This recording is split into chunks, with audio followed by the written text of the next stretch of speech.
So gonna do a little test video on these tyres on road, test with these tyres in dry conditions, see what they're like, and then I'll move on to what I've done with the car. So I don't know how old it is. It's a Thunder Tiger EB4 V1. I don't know, what do you think it might be? It's a Thunder Tiger, but I don't know how old it is, which version it is. Looks like it's got loads of wood screws in it. But no, just see, I'll do a little video, see what it handles like in the dry.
Yeah, I'm happy with that. Good, man.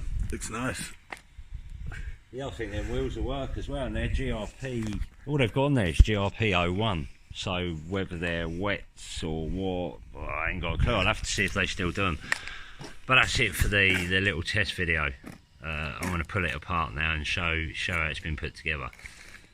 Right, so a little video on the build of this Thunder Tiger. I don't know, maybe someone will be able to let me know in the comments what Thunder Tiger it is. It's an EB4 I think, but what one I don't know. I bought two of them second hand, and well, the body come with the bits, and I've just basically stripped all the nitro stuff out and put all this other stuff back on. So what I've got is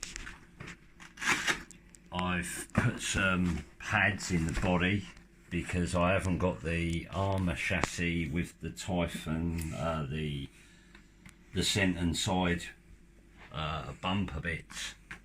So they velcro onto the body underneath that I've made. So it's got a Creighton, I think, roll cage mount, but because the top half isn't long enough, I've got this neoprene rod off of eBay and just drilled it and screwed the screws straight in and made up this top piece.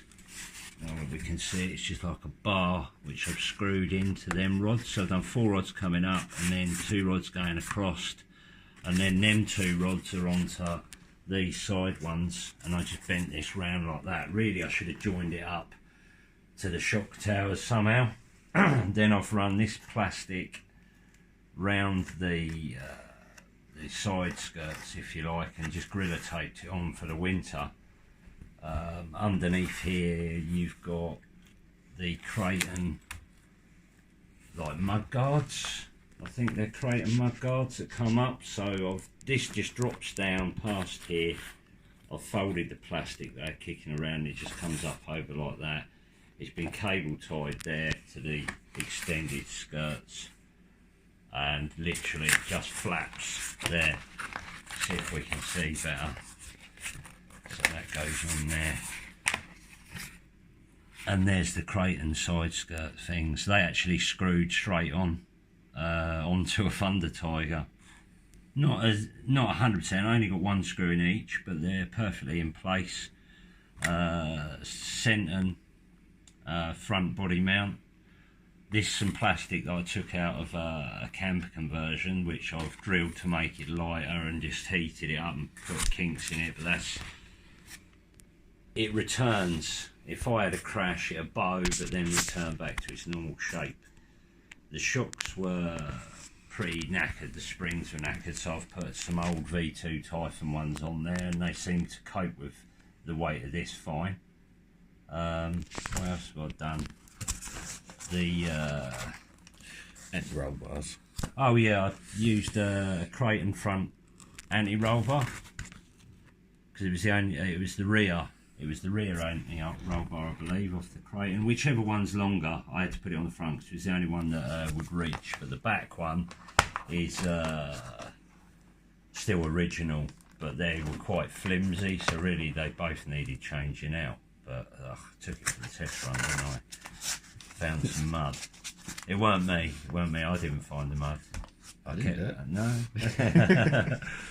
Yeah. So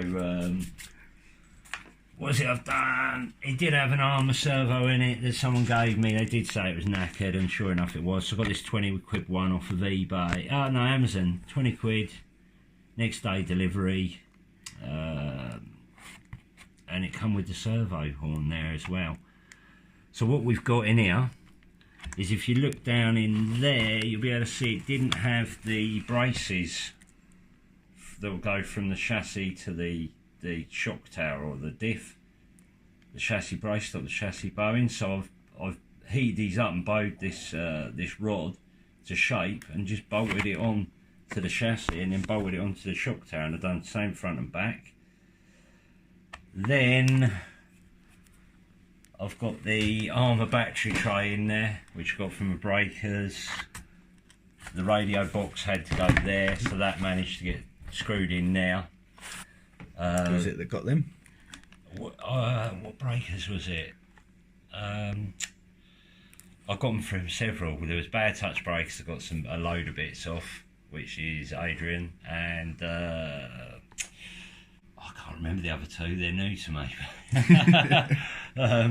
Yeah, there is a couple of breaks out there anyway, so if one hasn't got the parts, they always tell you about the other one who has, so they're quite helpful. Adrian's always helpful like that, so yeah, and Lee as well. Lee, so. Yeah, Lee, he'll know as well. Lee would, he'll tell you where to go for some bits if he hasn't got them himself. But it's the Armour 185 BLX in it, I think, yeah, out of the 6S ones. So that's a V4. I've got the V4 diff mount and the motor mount and the roll cage.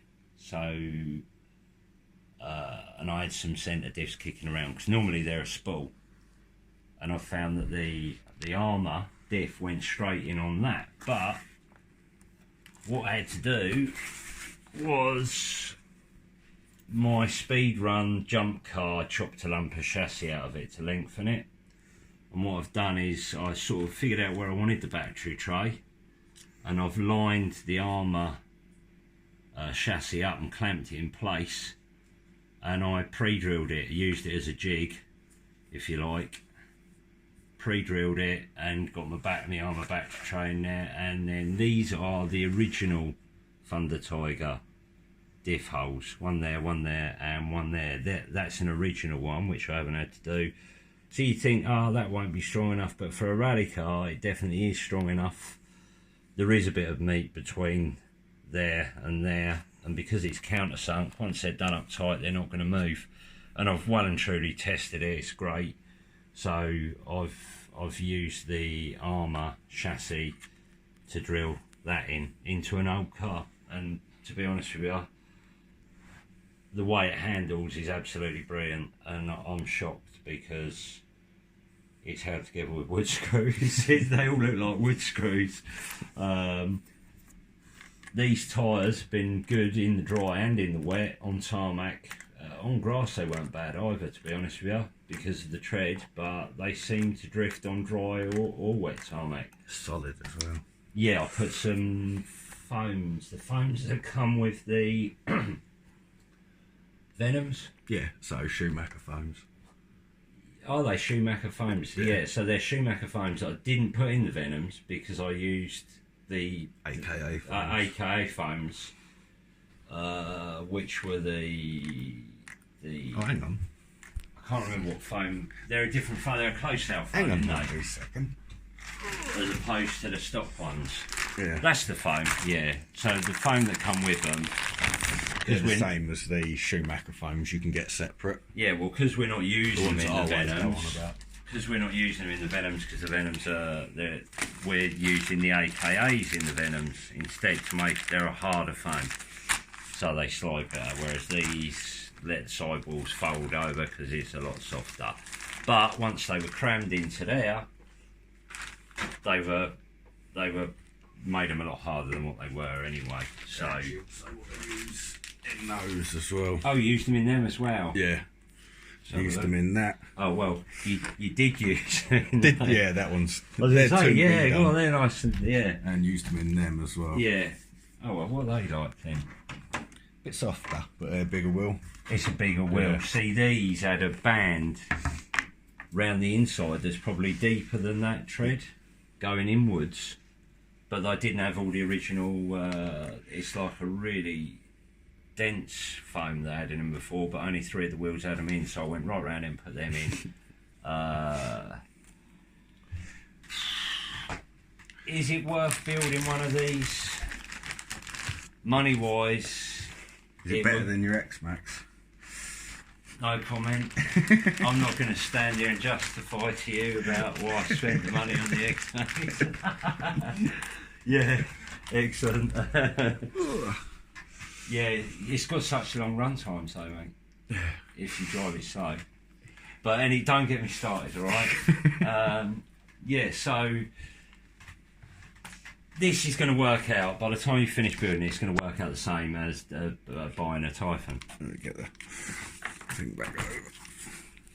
Yeah.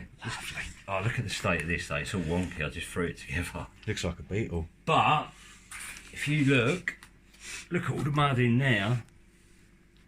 There's not a lot, but there is around that side. Yeah, look how much stayed out of the shell. There's a bit up the sides here, because that wheel arch gets it. But there's nothing inside the shell and there's nothing underneath. So it's done what I wanted. And I was driving it through puddles at the track, halfway up the door the other day, and there's still no filth up in the windows or anything. So as I managed to just about find the only bit of mud out in the back where the concrete is. You did. I let you drive it, didn't I? And you certainly... I may have found a little bit, but not as much as that. But that's it, really. It would basically, for what that's cost me, you could go and buy a Typhon brand new. There's no way around it. But then, if you went and bought a Typhon brand new, you've then got to buy the scent and bits, and the body. So it's going to run on. So as a project, if you haven't got all the money to start with, you can buy a second-hand nitro, or you can get the Hubea Hyper roller if you wanted to, but then that needs shock towers and shocks for the off-road side of it. But for tarmac, brilliant, they'd be ideal. It's set up absolutely perfect. So it seems like it's probably a better, cheaper way to get into it. Yeah, you can build up to you can build up to your full car bit by bit, rather than having that initial payout and only having a buggy. Yeah, so and you can get bits cheap anyway. I mean, but I did get my V4. I got my V4 Typhon for 180 quid. So if you keep your eye open, that's what you're better off doing. To be fair, that was RTR. 180 quid,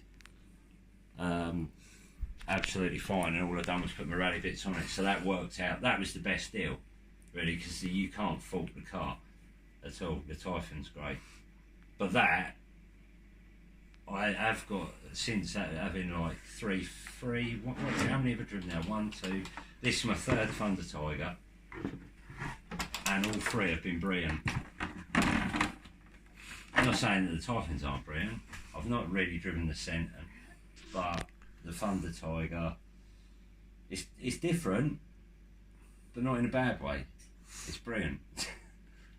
I like them. Like I say, a good motor. Surprised the hell out of me.